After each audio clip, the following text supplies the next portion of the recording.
So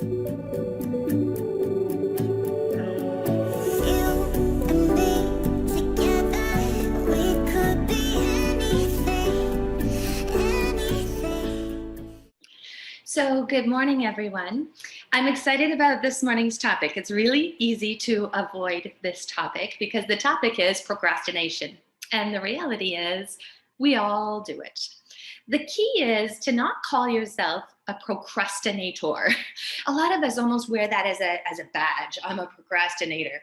And remember what you say to yourself, how you call yourself, what you talk to yourself, the ways you talk to yourself, you start to identify as that. So I'm going to tell you that you're not a procrastinator. You might have a procrastinating habit, and a habit is something when you have the awareness, you can break it. And I'm going to help you. I'm going to work with so many different levels in your brain. I find this topic to be fascinating, and I think it can be one of the biggest gifts we can give you is for you to have the awareness and to know how to break that habit. The number one thing to know is time is your most precious resource. You must value time. So I'm going to get right into an emotional state and help, because remember, from feeling, we can anchor that new behavior.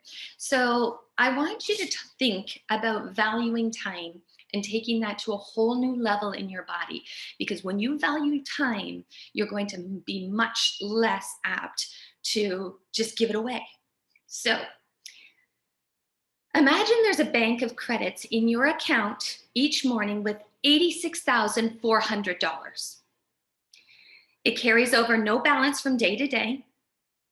Every evening it deletes whatever part of the balance you failed to use in that day. What would you do? You'd probably draw out every single last cent. If it can't be used the next day, like, you'd make sure you used it and used it to the best of your ability. You'd never leave any in that account. Each of us has a bank. It's called time. Every morning, it credits you with 86,400 seconds. Now, I could have broken this down to minutes, but when you really think about seconds can make a difference in your life, all of a sudden you will use them better. Every night it writes off as a loss whatever it was that you failed to invest for good purpose. So I want you to think about that. How do you use your time? Do you use it wisely? Do you value it? It carries over no balance. It allows no overdraft. You can't borrow from tomorrow's seconds. Each day it opens a new account for you. Each night it burns the remains of the day. If you fail to use the day's deposit, it's lost. It's just gone. There's no going back. There's no drawing against the tomorrow. You must live in the present of today's deposits. So invest it so as you get the utmost from your health, your happiness, and your success. So the clock is running. Make the most of today. Right now, we know more now than ever. You are not promised tomorrow. But if you just don't ever think about that and you just think, oh, time is infinite, like I'll always have tomorrow. The reality is you have today. It is your job to make the most of it. Make a difference with your seconds. And if that didn't kind of get under your skin, I'm going to take it to a new level. To realize the value of 1 year, ask a student who failed a grade. To realize the value of 1 month, ask a mother who gave birth to a premature baby. To realize the value of a week, ask the editor of a weekly newspaper. To realize the value of 1 day, ask a daily wage laborer with kids to feed. To realize the value of 1 hour, ask lovers who are waiting to meet. To realize the value of a minute, ask a person who missed the train.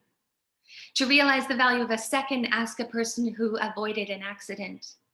And to realize the value of a millisecond, ask the person who won the silver medal in the Olympics. Treasure every moment you have, guys. Like, really know that time is valuable. Set boundaries. Don't let yourself go to what's easy now and avoid what can give you the life, the purpose, and what you really desire in the future.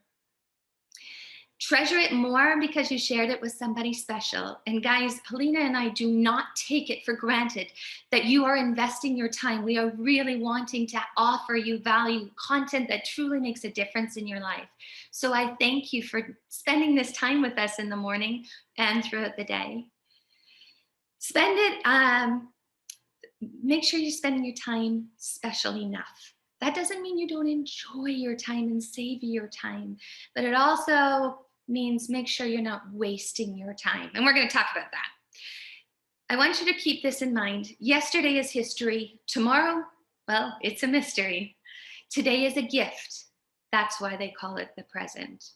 All right, so now we all have to own our shadow side. We all got to own that I procrastinate. Totally, I have a habit of procrastinating. I'm not as bad as I used to be because I have better awareness and I have more tools. So I'm going to share those with you. We all have in us this rational decision maker. I have big goals. I have a plan.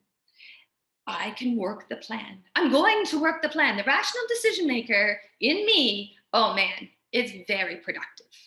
But then I also have that instant gratification monkey. It's just a little monkey, but boy, it's powerful. This instant gratification monkey says, oh, this would be fun. This is easy. And it takes over the rational decision maker quite often. Now, if I can take control and actually get my rational decision maker to use time wisely, then the fun and easy monkey can kind of just go to the side. And when I use time wisely, when I want to do those fun, easy, enjoyable activities, I can do it without guilt. But a lot of times the fun, easy monkey, well, it's just too easy to just fall into. I think I'll read my horoscope. I think I'll read Sean's horoscope.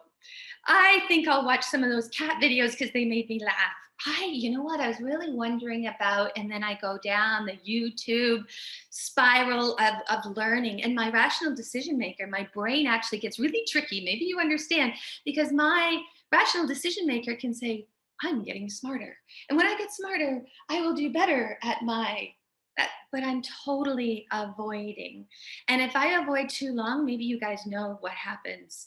Then the panic monster comes out. The panic monster, where the overwhelm and you're fretting. And it's amazing when the panic monster comes out in my life. Maybe you get it, because it squashes the easy, fun monkey and goes right into the rational decision maker, goes into overwhelm. And then all of a sudden, because I've got a deadline, I can get stuff done. But I don't feel good about it. Remember, we're trying to unlock a life you love. So we need to make sure we have control over the fun, easy, instant gratification monkey and ease the panic monster in your life. And how do we do that? We do that by understanding that procrastination is a habit. A habit can be broken. A habit has a trigger. The trigger usually is stress. Now, a lot of times I will put things off that I'm not really stressed about. It's easy, but it doesn't excite me. There's a lot of things that I got to do in order to meet my life goals that I'm not jazzed about, excited about. So what do I have to do to get myself into action? I have to really infuse the feeling of the long term. I got to put that in front of me. And I got to know where I avoid. Maybe some of you relate. Sometimes I do things that I really dislike doing. And that's my easy instant gratification monkey. It's just avoiding. I'm avoiding whatever it is here that has to be done. I absolutely despise Tupperware cupboards. I despise them. I open them and I have grown kids. This shouldn't happen, but the Tupperware just flies out. And then my sometimes instant gratification monkey says, well, I can't get anything done today until the Tupperware cupboard is clean. And then I take everything out of the Tupperware cupboard and I put it, and it's so satisfying. But all I've done is avoid. So you want to know what your triggers are. You want to know what you're avoiding. Your easy, fun monkey is moving you into the avoiders, and you got to stop it immediately. 5, 4, 3, 2, 1. Take action. Take action. So that means you've got to have a plan. When you know what your life purpose is about, when you know what your big goals are, and you have a plan, That's when you can get out of avoiding, take that first action step, because 80% of people who take the first action step are actually going to complete whatever it was they set out to do. So you just have to get yourself to do it. Now, I talked about having an accountability partner this morning, getting up and out of bed. Some of you, if you didn't think I was going to be on the other end of the screen, let's be honest, you wouldn't have valued your time the same way. You know I look for you, because I do. And I send you so much love. We're creating a habit, but I want you to not depend on whether I'm here on this screen. I want you to do it because you're crafting your best life. But until we've established that new habit of knowing you can do hard things, and you value this time because you are more productive, you are living a happier life, I'll help you establish that habit. But I want you to infuse putting your feet on the floor, not wasting one of those 86,400 seconds in your day, getting yourself out of bed because you want to, and you're the creator of your life. All right, so I'm going to give you some just tips. There's 7 tips to creating a more productive life and moving out of the habit of procrastinating. And number 1 is stop being a perfectionist. You know, ego is success's biggest inhibitor, right? If I think I got to do it all, that's an avoider. Thinking about, oh, I don't know, am I good enough? Can I do it? And you can't figure out how you're going to get to the end result. So we just won't get started. You're just avoiding it. We know it's the 10,000 hour rule. You have to get started to work on your craft, to get better, to master it, and to allow it to evolve, right? You don't need to see the whole staircase. You need to take the first step on the stair in order to get where you want to go. So you've got to eliminate perfectionism. Get started. You know, knowledge, a procrastination, I've lost it. I had it. Can't think, too early. I'll bring it out another day. But it's the whole idea of, before you know everything, just get started. Something that has fire in the belly, then you can figure it out as you go along. Just own your mistakes as you're doing it. So number 1 is stop being a perfectionist. Number 2, break it down. All right, make sure you're not overwhelming. You don't need to know how to get to the top of the staircase. You need to know how to get to the first step, and then celebrate that first step, and then the next step. So break it down into bite-sized pieces so that you can enjoy those little wins. You can enjoy the journey. You can enjoy who you are transforming into. But taking the step is important. So break it down. Set deadlines. I know a lot of university students are with us on this page. And when it comes to having that deadline in that paper, you know, you can put it off, and then all of a sudden, you know, it's due at midnight. It's amazing what you can get done. So set deadlines for yourself all along the way.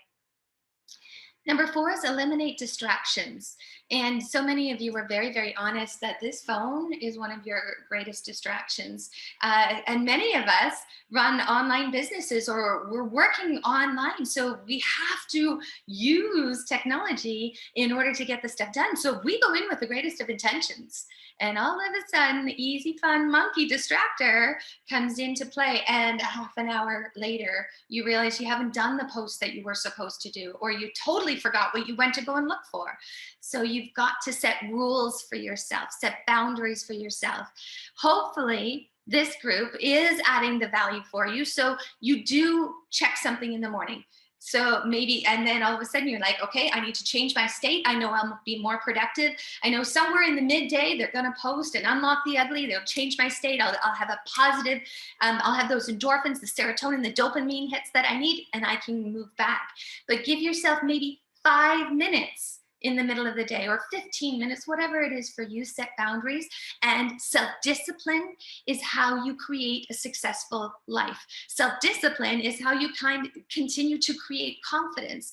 So hold yourself accountable with some of those rules when it comes to distractions. Clearing clutter around you. Eating at times when you want to eat, as opposed to easy, fun monkey coming in. I wonder if there's something in the fridge that wasn't there 10 minutes ago. Like, it's just so easy to do. But setting boundaries, clearing the clutter, making sure that you have eliminated as many distractions as possible will help you avoid procrastination. Number 5 is ask for help. If a confused mind does nothing. So if the stressor, thus the trigger is stress, I don't know how to do this, ask for help so you can get that first step. All right. And then you can move forward. Number 6, remind yourself the end goal. Why am I doing this? Infuse it with what it will offer you in the end. Infuse it with such intense excitement, passion, tenacity for doing the little things that have to be done. And number 7 is social accountability. Tell somebody that you're going to do something. Let them know. Help them hold you accountable. But this is so, so important. In all that we've been talking about, like throughout the 22 days, make sure you've got people that truly have your best interest at heart. Make sure you're telling people, like a mastermind group, people that have enough confidence in their own life that they're going to support you and help hold you accountable in a really positive way. Not people that don't care, or not people that perhaps have their own insecurities and want to hold you back. Remember, there's the analogy of the crabs in the bucket. When the crabs start to come out of the bucket, they're climbing the walls, they're creating more for their life. Sometimes those crabs at the bottom of the bucket want to pull them back down. So those aren't the people that you want to have hold you socially accountable for your goals. You want to find people of like mind, people that want to hold you up to the highest level of yourself. So I hope this was valuable. I hope it kind of gets you to be emotional about it, but light about it, but aware of it. And so that you can break that habit of procrastination and live a life you absolutely love. So today, number 1, ask yourself, be really, really honest. Do I value time? Or do I need to value that more? Remember, it was a new bank account this morning. Right now is the first moment of the rest of your life. I can value time. I can model that for other people. So number 1, do you value time? Number 2, what is your instant gratification monkey? Like, what do you turn to? What do you do? So awareness is the first step so that you can stop that instant gratification monkey and go back to your rational decision maker. So when you do decide to do those things that are just fun and lovely, you can do it without guilt. You can do it with a happy heart because you've been productive. And the last thing I'm going to say is, where are you procrastinating? What task are you procrastinating on? Now, when you have the awareness, you can make that first step, because 5, 4, 3, 2, 1, 80% of you, if you take the first step, you're going to complete that task. All right. Enjoy your morning ritual.